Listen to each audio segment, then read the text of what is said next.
Hello friends, welcome to my channel Medical Lectures. In the last video I have discussed about nephrotic syndrome. In this video I will discuss about nephritic syndrome. So let's study what is nephritic syndrome. So what is nephritic syndrome? We will start with definition. Nephritic syndrome is also known as glomerulonephritis. Nephritic syndrome का दूसरा नाम glomerulonephritis भी है. It is an inflammation of the glomerulus. तो nephritic syndrome क्या होता है कि इसमें जो ग्लोमेरुलस है उसका इन्फ्लेमेशन होता है. तो ये क्या होता है? इन्फ्लेमेशन ऑफ द ग्लोमेरुलस है. Now we will see what are the features of nephritic syndrome. तो नेफ्राइटिक सिंड्रोम के क्या क्या फीचर्स होते हैं? Nephritic syndrome, it is characterized by the presence of hematuria. Hematuria means blood in the urine. Proteinuria, protein loss होगा urine के through. Hypertension, oligouria मतलब diminished urine output. Fluid retention, that means edema, and that is other one is reduced or declining renal function. So these are the key features of nephritic syndrome.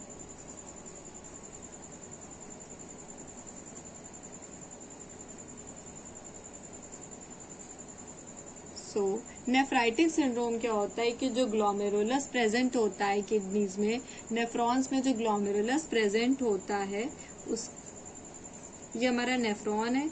यहाँ पे जो glomerulus present होता है उसमें क्या होता है? इन्फ्लेमेशन हो जाता है. अब वो इन्फ्लेमेशन के कॉजेज कई सारे हो सकते हैं, जैसे कि ऑटो इम्यून की वजह से भी हो सकता है, हेरिडिटरी फैक्टर्स की वजह से भी हो सकता है, इन इन्फेक्शियस डिजीज की वजह से जो ग्लोमेरुलस है, जो कि नेटवर्क ऑफ कैपिलरीज प्रेजेंट होता है नेफ्रॉन्स में, उसमें इन्फ्लेमेशन की वजह से नेफ्राइटिक सिंड्रोम होता है. नेफ्राइटिक सिंड्रोम्स को हम लोग ग्लोमेरुलोनेफ्राइटिस भी कहते हैं. And haematuria, proteinuria, hypertension, oliguria, fluid retention and reduced and declining renal functions जो होते हैं वो की फीचर्स होते हैं नेफ्राइटिक सिंड्रोम के. Now we will study what is the pathophysiology of nephritic syndrome. Nephritic syndrome की हमने डेफिनेशन देखी. अब हम लोग देखेंगे कि पैथोफिजियोलॉजी क्या है नेफ्राइटिक सिंड्रोम की. तो नेफ्राइटिक सिंड्रोम में जैसे कि मैंने बताया कि जो ग्लोमेरुलस होता है, तो नेफ्राइटिक सिंड्रोम में जैसे कि बताया मैंने कि जो ग्लोमेरुलस होता है उसका इन्फ्लेमेशन होता है. इन्फ्लेमेशन ऑफ ग्लोमेरुलस होता है नेफ्राइटिक सिंड्रोम में. जब ग्लोमेरुलस का इन्फ्लेमेशन होगा तो जो ग्लोमेरुलर कैपिलरी है वो डैमेज हो जाएगी, जिसकी वजह से वहां पे सेलुलर डैमेज होगा, सेल रिएक्टिव सेल प्रोलिफरेशन होगा, which will ultimately lead to break in the glomerular basement membrane. तो जब इन्फ्लेमेशन होगा ग्लोमेरुलस का तो जो ग्लोमेरुलर कैपिलरी है वो डैमेज हो जाएगी, वहां पे सेल डैमेज होंगे, रिएक्टिव सेल प्रोलिफरेशन होगा, पेराइटल सेल्स प्रेजेंट होता है वो डैमेज कर जाएंगे, जिसकी वजह से जो ग्लोमेरुलर बेसमेंट मेम्ब्रेन है वो ब्रेक कर जाएगी. अब ये सपोज हमारी ग्लोमेरुलर बेसमेंट मेम्ब्रेन है, अगर ये ब्रेक कर गई तो क्या होगा? ब्लड लीक करेगा यूरिन में, जिसकी वजह से हीमेचूरिया है. गाइस ये टर्म बहुत इंपॉर्टेंट है कि हीमेचूरिया जो होता है वो एक इम्पॉर्टेंट की फीचर है नेफ्राइटिक सिंड्रोम का. लास्ट वीडियो में मैंने बताया था नेफ्रोटिक सिंड्रोम. नेफ्रोटिक सिंड्रोम का की फीचर था प्रोटीनूरिया, लेकिन जो हीमेचूरिया होता है that is blood leak into the urine, ये की फीचर होता है नेफ्राइटिक सिंड्रोम का. तो ये बहुत ही इंपॉर्टेंट पॉइंट है जो कि याद रखना है नेफ्राइटिक सिंड्रोम में. तो हीमेचूरिया जो होता है that is blood leak into the urine, ये की फीचर होता है नेफ्राइटिक सिंड्रोम का. नेफ्रोटिक सिंड्रोम का क्या की फीचर था? प्रोटीनूरिया. तो जब ब्लड लीक करेगा यूरिन में तो उसकी वजह से क्या होगा कि जो रेड ब्लड सेल्स हैं वो स्टिक टुगेदर हो जाएंगे. तो red blood cells can stick together in the renal tubule और वो रेड ब्लड सेल कास्ट बनाएंगे. ये भी इंपॉर्टेंट फीचर है कि जब ब्लड लीक करेगा यूरिन के थ्रू तो जो रेड ब्लड सेल्स हैं वो स्टिक करके एक रेड ब्लड सेल कास्ट बना लेंगे इन द रीनल ट्यूब्यूल. फिर बताया था कि damaged podocytes lead to proteinuria, क्योंकि वहां पे इन्फ्लेमेशन हो रहा है तो जो पोडोसाइट्स हैं वो भी डैमेज कर जाएंगे, जिसकी वजह से प्रोटीनूरिया देखने को मिलेगी. तो प्रोटीनूरिया भी देखने को मिलती है नेफ्राइटिक सिंड्रोम में, लेकिन वो लेस देन 3.5 ग्राम पर 24 आवर्स होती है. यही चीज नेफ्रोटिक सिंड्रोम में मोर देन 3.5 ग्राम पर 24 आवर्स देखने को मिलती है. Sometime due to inflammation of the glomerulus, leukocytes appear and are filtered through damaged podocytes. कभी कभी क्या होता है कि ग्लोमेरुलस के इन्फ्लेमेशन की वजह से ल्यूकोसाइट्स भी लीक कर जाते हैं और वो डैमेज्ड पोडोसाइट्स के थ्रू फिल्टर होते हैं। तो यहाँ पे हम लोग इस टर्म को बोलेंगे स्टेराइल पायूरिया। स्टेराइल टर्म इसलिए बोल रहे हैं कि यहाँ पे कोई इन्फेक्शन नहीं है, क्योंकि कहीं भी इन्फ्लेमेशन होगा वहां पे ल्यूकोसाइट्स आएंगे ही। पोडोसाइट्स डैमेज हो गए इसलिए ल्यूकोसाइट्स भी फिल्टर कर जाएंगे।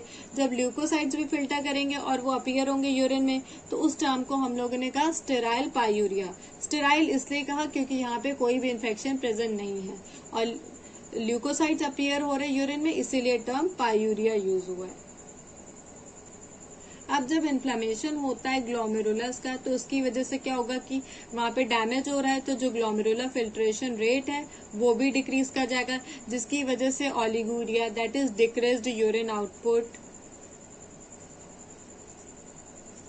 Acute kidney injury, azotemia that is urea का अमाउंट ज्यादा मिलेगा देखने को, RAS activation that is renin angiotensin aldosterone system भी एक्टिवेट हो जाएगा, जिसकी वजह से हमें हाइपरटेंशन देखने को मिलेगा।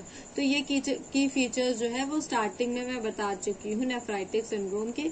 एंड ये क्यों होता है, क्योंकि ग्लोमेरुलस में इन्फ्लेमेशन है जिसकी वजह से जीएफआर डिक्रीज हो रहा है, और जब जीएफआर डिक्रीज होता है तो ओलिगोरिया, एक्यूट किडनी इंजरी, एजोटीमिया, रास एक्टिवेशन देखने को मिलता है। अब हम लोग देखेंगे causes of nephritic syndrome. Starting में बता चुकी हूँ कि नेफ्राइटिक सिंड्रोम ऑटोइम्यून डिजीज की वजह से, हेरिडिटरी फैक्टर्स की वजह से, इन्फेक्शन की वजह से हो सकता है। तो कॉज के बेसिस पे नेफ्राइटिक सिंड्रोम के टाइप्स हैं, जैसे कि rapidly progressive glomerulonephritis, anti GBM antibody glomerulonephritis, इसको गुड पास्चर सिंड्रोम भी कहते हैं, ANCA associated glomerulonephritis, immune complex mediated glomerulonephritis, membranoproliferative glomerulonephritis. तो ये 5 मेन टाइप की ग्लोमेरुलोनेफ्राइटिस देखने को मिलती है।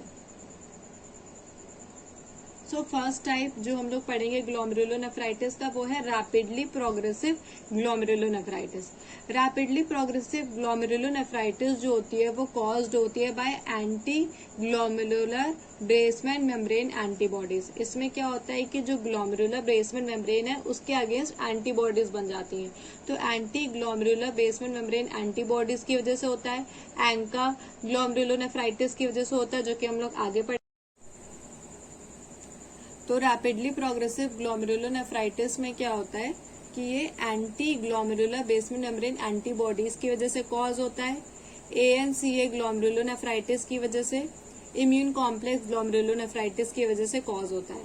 और ये कैरेक्टराइज्ड होता है by loss of GFR which is more than 50%, extensive glomerular crescents देखने को मिलते हैं इसमें, कैपिलरी वॉल रप्चर कर जाती है जिसकी वजह से macrophages, fibroblast, parietal epithelial cells, fibrin, ये सब डिपॉजिट हो जाते हैं बोमन्स कैप्सूल में, और इसकी वजह से क्रेसेंट्रिक आर्किटेक्चर देखने को मिलता है ऑन माइक्रोस्कोपी।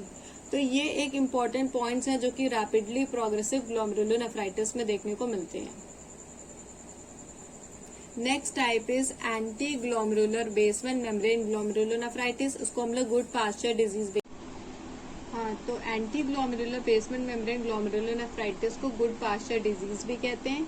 इसमें ग्लोमेरुलर बेसमेंट मेम्ब्रेन के अगेंस्ट एंटीबॉडीज बन जाती हैं और ये 90% प्रेजेंट करता है विद रैपिडली प्रोग्रेसिव ग्लोमेरुलोनेफ्राइटिस के साथ। Next type is ANCA glomerulonephritis. ANCA का फुल फॉर्म क्या है, एंटी न्यूट्रोफिलिक साइटोप्लाज्मिक एंटीबॉडीज। इसमें क्या होता है, it accounts for majority of rapidly progressive glomerulonephritis. ज्यादातर जो रैपिडली प्रोग्रेसिव ग्लोमेरुलोनेफ्राइटिस भी इसी वजह से होती है, एएनसीए ग्लोमेरुलोनेफ्राइटिस की वजह से। इसमें 2 मैकेनिज्म है कि पीएएनसीए होता है जो वो प्रोड्यूस होता है अगेंस्ट माइलोपेरोक्सीडेज,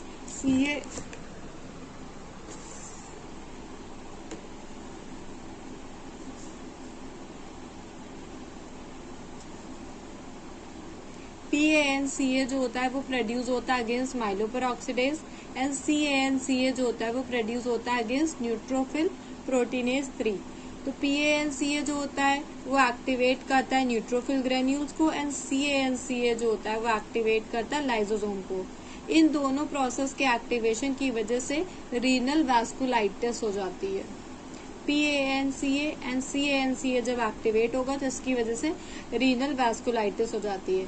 तो neutrophils are activated by ANCA antibodies. ANCA antibodies की वजह से जो न्यूट्रोफिल्स है वो एक्टिवेट हो जाएंगे, और जब न्यूट्रोफिल्स एक्टिवेट हो जाएंगे तो वहां पे एक्यूट इन्फ्लेमेशन और नेक्रोसिस देखने को मिलेगी। तो इसमें यह बताया गया कि न्यूट्रोफिल्स एक्टिवेट हो जाते हैं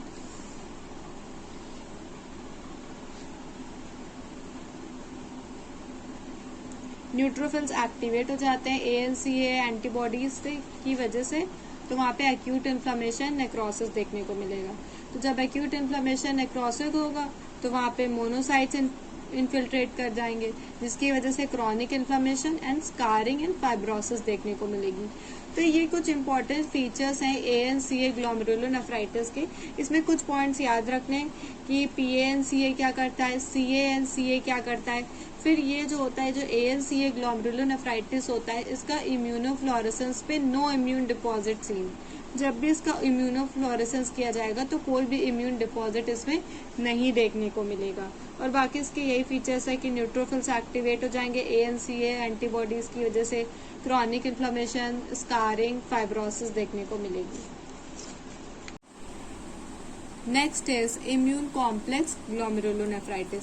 इम्यून कॉम्प्लेक्स ग्लोमेरुलोनेफ्राइटिस में क्या होता है कि इम्यून डिपॉजिट हो जाते हैं इन ग्लोमेरुलाई ऑन इम्यूनोफ्लोरेसेंस। इम्यूनोफ्लोरेसेंस पे हमें इम्यून डिपॉजिट्स देखने को मिलेंगे ग्लोमेरुलाई में।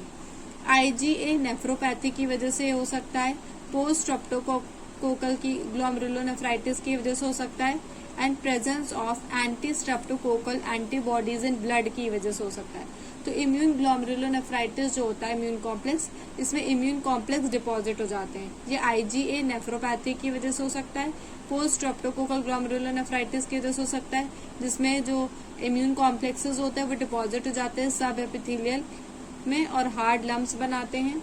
एंड ल्यूपस नेफ्राइटिस की वजह से भी हो सकता है, जिसमें एंटी न्यूक्लियर एंटीबॉडीज डिपोजिशन हो जाता है मिजांजियल, सब एपिथेलियल, सब एंडोथेलियल। बेसिकली इसमें यह बताया गया कि जो इम्यून कॉम्प्लेक्स ग्लोमेरुलोनेफ्राइटिस होता है, इसमें जो ग्लोमेरुलाई है उसमें इम्यून डिपॉजिट हो सकता है।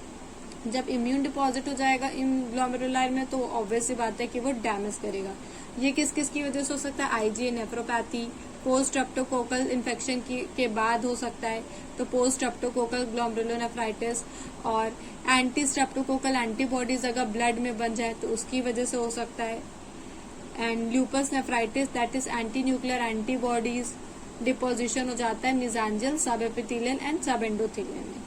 Next is membranoproliferative glomerulonephritis. Membranoproliferative glomerulonephritis में क्या क्या फीचर्स देखने को मिलते हैं?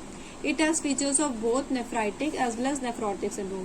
तो मेम्ब्रेनो प्रोलिफेरेटिव ग्लोमेरुलोनेफ्राइटिस में नेफ्राइटिक और नेफ्रोटिक सिंड्रोम दोनों के फीचर्स देखने को मिलेंगे। किडनी बायोप्सी में इसमें मिजांजियल एक्सपेंशन देखने को मिलेगा, थिक बेसमेंट मेम्ब्रेन देखने को मिलेगी, एंड ट्रैम ट्रैकिंग अपीयरेंस होता है बेसमेंट मेम्ब्रेन का, वो देखने को मिलता है।